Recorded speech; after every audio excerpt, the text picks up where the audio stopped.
이재명 정부가 출범하고 대통령실의 주요 인선도 차곡차곡 진행 중인 가운데 이번 주에는 아마 장관 인선까지 어느 정도는 마무리될 것 같습니다. 한편 국민의힘은 대선 패배로 인한 내홍이 아직도 가시지 않은 것 같습니다. 전국 진단 이분과 함께 해보도록 하겠습니다. 김종인 전 국민의힘 비대위원장 나오셨습니다. 위원장님 안녕하세요. 네, 안녕하세요. 일단은 이재명 정부가 한 일주일 좀 못 됐어요. 출범한 지요, 위원장님. 한 지금까지 보여준 모습 이것만 놓고 봤을 때 출발은 어떻게 평가하세요? 내가 보기에 이재명 대통령께서 정치를 굉장히 오래 한 분이기 때문에 예. 이 정치 상황에 대한 소위 진단 능력이 굉장한 것 같아요. 그래서 지금 보면은 우리나라가 당면하고 있는 여러 가지 문제에 대한 진단은 비교적 정확하게 잘 했다고 난 생각을 해요. 예. 그러니 문제는 어디 있냐면은 과연 그거를 어떻게 실천할 것이냐. 오. 과연 그게 참 대통령께서 취임사에서 발표한 대로 예. 그 문제들을 다 망라해 가지고서 어떻게 제대로 해결을 할 거냐 하는 것을 보여줘야 되는데 예. 그거에 대해서는 아직도 미지수이기 때문에 더 이상 얘기를 할 필요가 없지 않나 봐요. 예. 그건 좀 지켜봐야 되는 거고. 네. 그런데 우리나라에 당면하고 있는 문제를 잘 진단했다. 그거는 어떤 점을 보고 그렇게 판단하신 거죠? 그러니까 우리 이재명 대통령께서 통합을 강조하지 않았어요. 예. 우리나라가 지금 현재 정치적으로나 사회적으로나 경제적으로나 아주 그냥 분할이 너무 심한 나라예요. 예. 갈래갈래 찢어져 있다 이러네. 예. 이런 상황에서 사실은 초고령화 사회하고 저출산이라는 커다란 지금 과제가 놓여 있는 거 아니에요. 예. 이 문제를 해결하려고 하면은 이재명 대통령께서 취임사에서 발표한 통합 문제라고 하는 것이 정상적으로 제대로 해결이 돼야만이 나는 문제가 풀 수 있다고 생각하기 때문에 예. 진단 자체는 잘 했는데 과연 처방을 어떻게 할 거냐는 두고 봐야 할 거라고요. 그건 좀 지켜봐야 된다. 지금 대통령실 인선이 있었고 국무총리 후보자 내정이 좀 있었습니다. 지명이 있었어요, 위원장님. 그 초기에 인사는 어떻게 보고 계세요?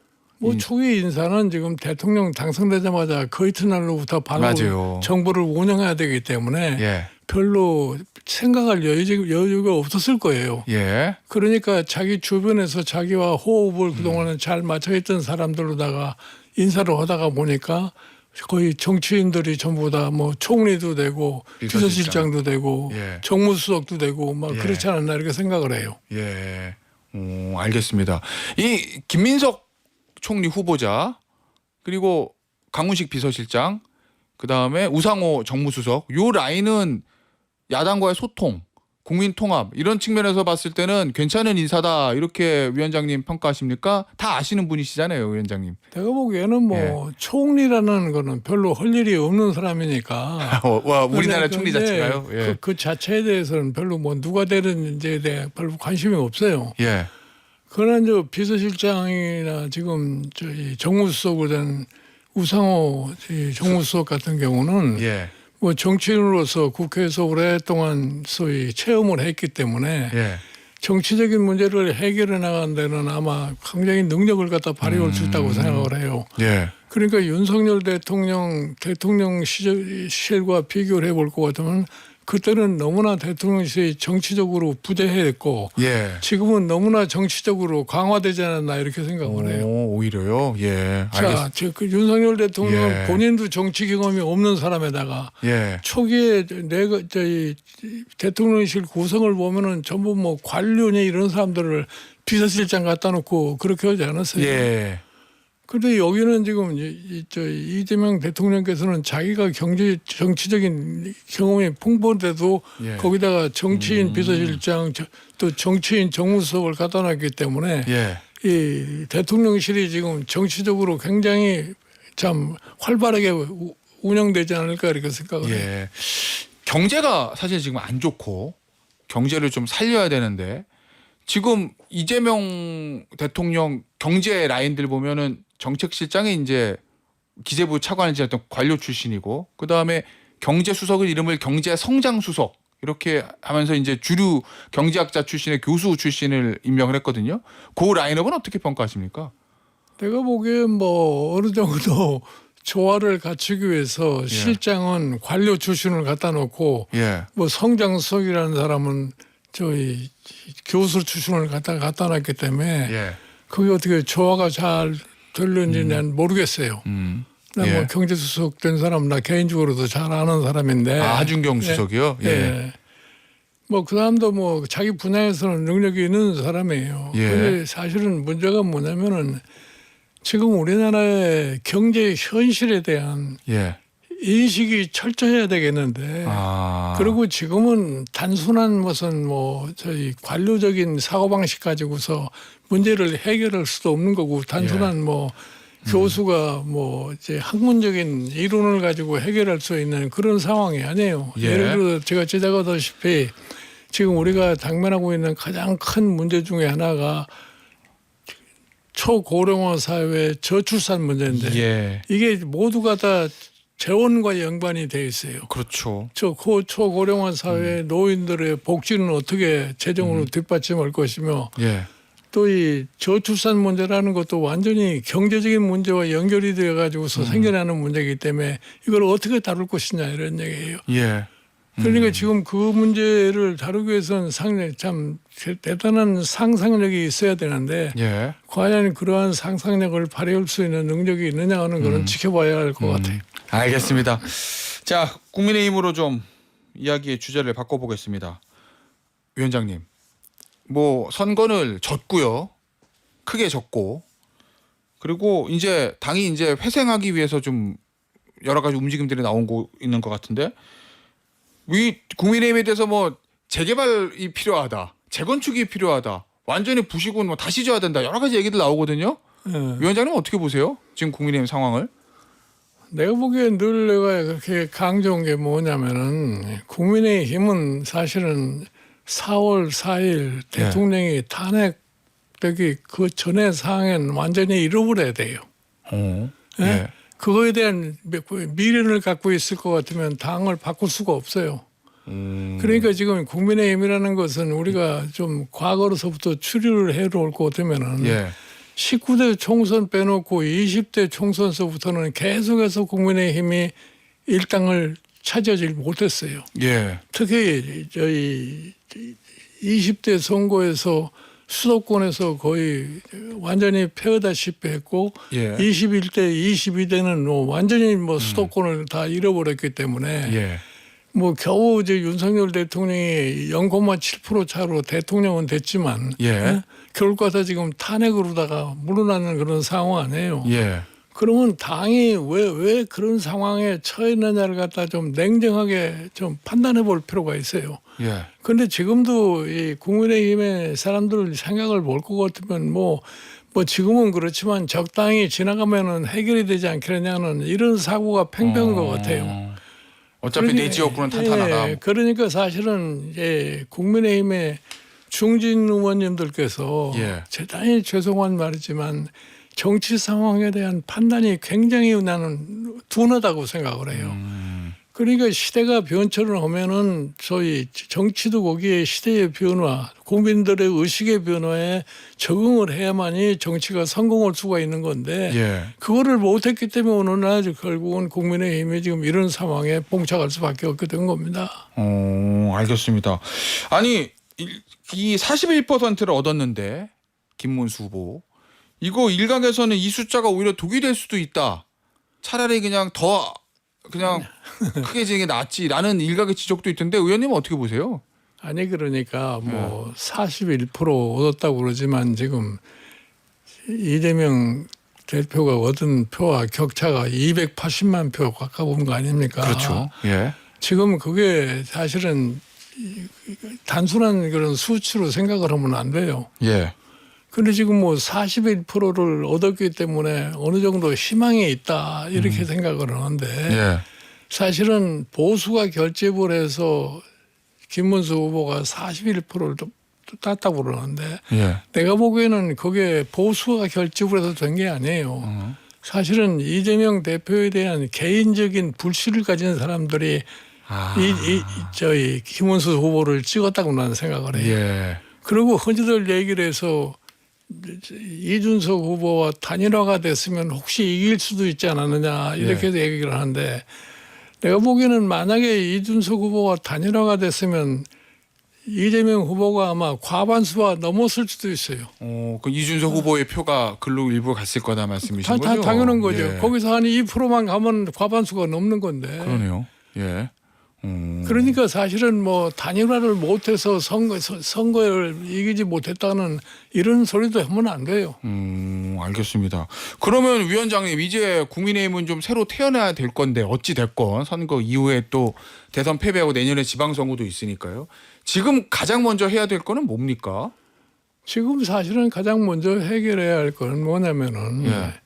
윤석열 대통령과의 관계에서 완전히 당이 저희 새로 태어나야 됩니다. 예. 그러니까 사실은 국민의힘은 윤석열 대통령 같은 사람을 만들어낸 것에 대한 소위 국민의 사죄부터 먼저 해야 되지 않나 이렇게 생각을 해요. 예. 근데 아직도 뭐 이 국민의힘의 상당수의 의원들이 윤석열 대통령을 잊지 못하고 있는 사람들이 많기 때문에 그러한 일이 벌어지기가 굉장히 어려울 거예요. 아직도 잊지 못하고 있는 의원들이 많은 것 같다라는. 아니 왜 내가 이런 얘기를 하냐면은 예. 내가 저희 국민의힘의 비대위원장으로 있으면서 예. 소위 박근혜 대통령 탄핵당한 것에 대해서 대국민 사과를 하겠다고 하니까 예.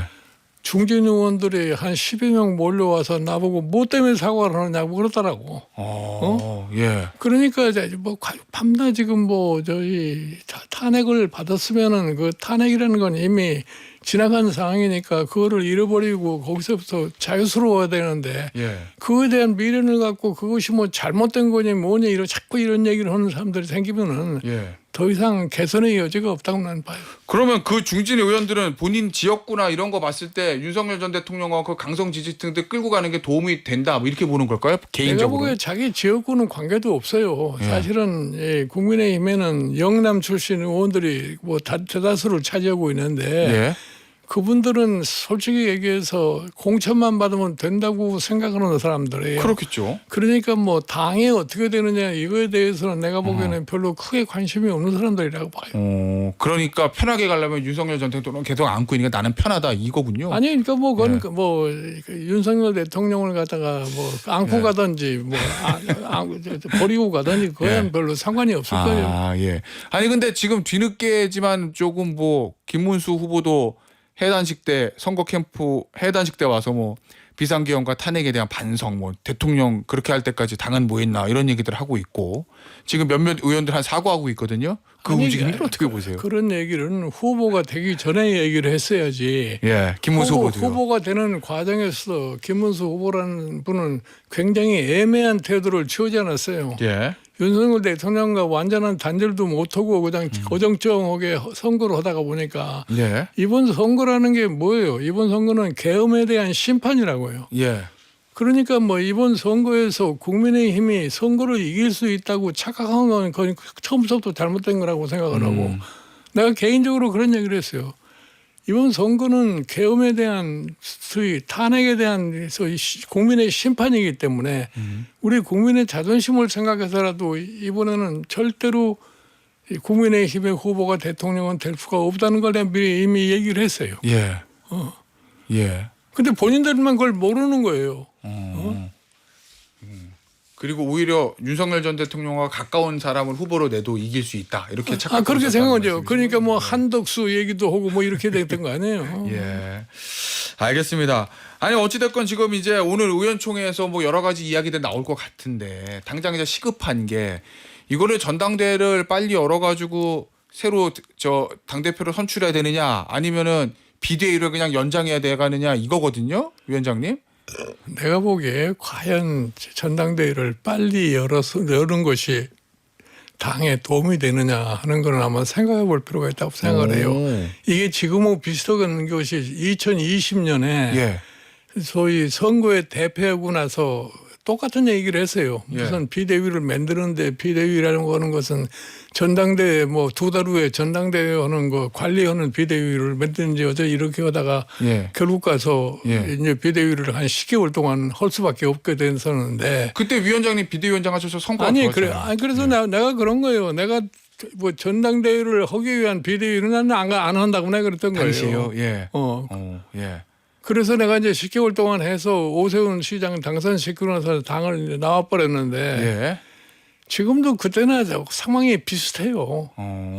예. 그러니까 좀 지금도 좀 이 당을 앞으로 어떻게 끌고 갈까라는 걸 좀 냉정하게 판단하고 예. 무엇이 잘못돼서 오늘날 이런 상황이 도래가 됐느냐. 예. 예를 들어서 윤석열 대통령이 왜 탄핵을 받을 수밖에 없었느냐. 어허. 그 근본 원인을 따질 것 같으면 작년 4월 달에 선거의 대패함으로 인해 가지고서 결국은 탄핵에 이르게 된 거 아닙니까? 그렇죠. 예, 예. 그런 거를 그럼 왜 그때 지난 4월 달 선거에서 대패를 하게 됐느냐. 예. 그런 용에서부터 짚고 나갈 것 같으면은 과연 국민의힘이 지금부터 어떻게 해야 된다는 답이 나올 거예요.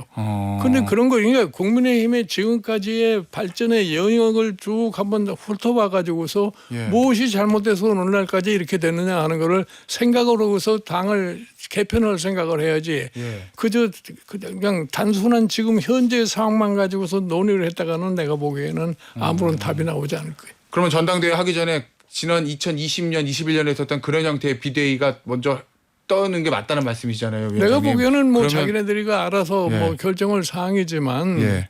과연 당이 장기적으로 안정을 갖고 예. 선거에서 이길 수 있기 위해서는 예. 지금 어떻게 변해야 되느냐를 생각을 해야 될 거예요. 예. 그래서 내가 보기에는 뭐 김용태 위원장이 예. 뭐 발표하기를 뭐 9월달 전당대회를 하기로 할 거다. 근데 지금 김용태 위원장은 지금 임기가 이달 말이면 맞아요. 끝나는 거 아니에요. 예. 그러면 이제 내일 이달 16일 날 원내대표가 새로 나온다고 예. 그러니까 새로운 원내대표가 나와가지고 그 사람이 어떠한 생각을 가지고 있느냐. 예. 그러니까 새로운 원내대표가 나올 것 같으면은 뭐 비대위가 예. 이달 말로 끝날 것 같으면은 저희 원내대표가 대표를 대행하게 돼 있으니까 예, 맞아요. 그 원내대표가 어떻게 할 거냐 하는 것이 이제 새롭게 결정될 거예요. 예. 그러니까 내가 보기에 막 새로운 원내대표를 어떻게 뽑느냐 하는 것이 굉장히 중요한 그러네요. 과제라고 생각을 해요. 위원장님, 만약에 새 원내대표가 위원장님 찾아와서 2020년 총선 패배 이후에 있었던 비대위를 이끌었던 것처럼 한 번만 더 당을 도와주십시오. 그럼 가시겠습니까? 나는 더 이상은 이제 예. 그런 역할은 안 하려고 아주 작심으로 하는 사람이. 아니, 왜냐면 그때 성과가 좋았으니까 사실. 아니 뭐 성과가 좋았잖아요. 그 사람들이 그런 성과가 좋았다는 것에 대한 인식도 못하는 사람들이고. 그래요? 예. 예, 결국 가서는 내가 보기에는 뭐 참 좋은 일 해주고 예. 별로 좋은 소리도 못 듣는 그런 짓은 내가 안 하려고 그래. 아, 그러면 국민의힘 중진 의원들은 그 당시에 성과에 대해서도 고마워하지 않나 보죠, 지금? 아, 내가 보기에 그 사람들은 뭐 당연히 그렇게 될 예. 거라고 생각하는 사람들이니까. 아, 예, 알겠습니다. 그러면 위원장님, 지금 그러면 새 원내대표가 선출되면 차기 지도체제에 대해서 권한을 가지고 있는 거잖아요. 그렇죠. 그러면 그 사람, 그 새 원내대표 뭐부터 해야 되나요? 지도체제에 대해서? 그렇죠. 위원장님 말고 다른 혁신형 비대위를 이끌 수 있는 비대위원장 아니, 모셔야 그러니까 되나요? 그건 새로 뽑힌 원내대표가 예. 어떻게 사람을 고르자에 달려 있겠지. 그럼 위원장님은 안 하시겠지만 위원장님 같은 분을 모셔와서 비대위를 맡겨야 된다. 아마 그럴 수도 있는 거지 뭐. 예. 딱히 제가 떠오르는 사람 위원장님 말고는 없어가지고 뭔가 하나 조언을 해주셔야 내가 돼요. 보기에 예. 사실은 이 보수가 오늘날 이 꼴이 된 게 뭐냐면은 예. 2012년에 예. 사실은 19대 총선에서 참 당시에 새누리당이 과반수를 차지하지 않았어요. 그렇죠. 152석. 예.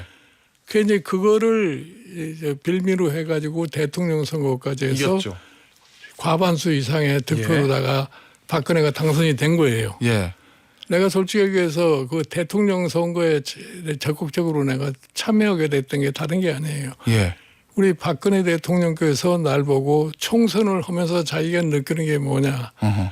일반 젊은 유권자들을 만나니까 그 사람들이 우리는 당신네 당도 싫고 당신도 싫지만 당신네들이 지금 새로운 정강 정책 가지고서 뭐 경제 먼저 이런 거 하기 때문에 예. 한번 믿고서 밀어주겠다. 예. 그러니까 박근혜 사실 당시에 의원이 날 보고 예. 자기가 그걸 꼭 할 테니까 대통령 선거에 적극 좀 도와달라 이렇게 한 거예요. 예. 그런데 이분이 대통령이 당선되고 나서는 그거를 글씨체 지워버렸다고. 예. 그러니까 사실은 오늘날 보면은 국민의힘을 제일 싫어하는 유권자 계층이 어디냐면은 40대, 50대예요. 예. 그 사람들이 과거 박근혜 대통령 될 시절에는 그 사람들이 20대, 30대 사람이에요. 그렇죠. 그 사람들이 30대, 40이 지금 50대, 40대 예. 세대가 돼가지고서 그때의 기억 때문에 아직도 국민의힘에 대한 신뢰를 주지 않는 거예요. 아. 그러니까 사실은 지금 다시 한번 과거를 생각을 하면서 이 당을 어떻게 사실은 개편을 해야만이 미래에 사실은 유권자들로부터 지지를 받을 것인가를 생각을 해요.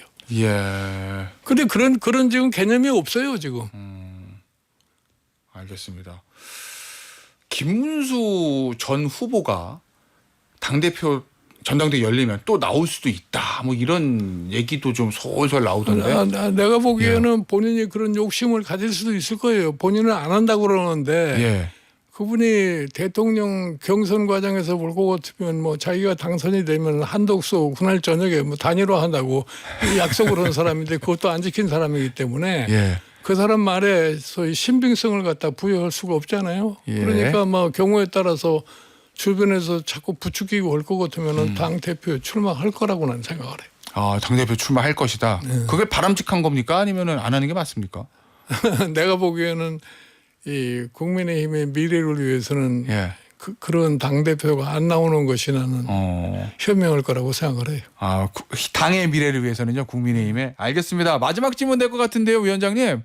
한동훈 전 대표는 전당대회 열리면 나오는 게 맞습니까? 안 나오는 게 맞습니까? 그래서 본인의 생각에 달려 있겠지만 예. 내가 보기에는 지금 당장에 뭐 전당대회에 나와서 대표가 된다고 별로 본인에게 미래에 대한 어떤 그 참 장점으로 작용하지 않는다고 나는 봐요. 예, 알겠습니다. 어떤 의미의 말씀이신지요. 김종인 전 국민의힘 비대위원장과의 인터뷰는요 여기서 마무리하도록 하겠습니다. 지금까지 김종인 전 국민의힘 비대위원장이었습니다. 위원장님 감사합니다. 네, 고맙습니다. 네.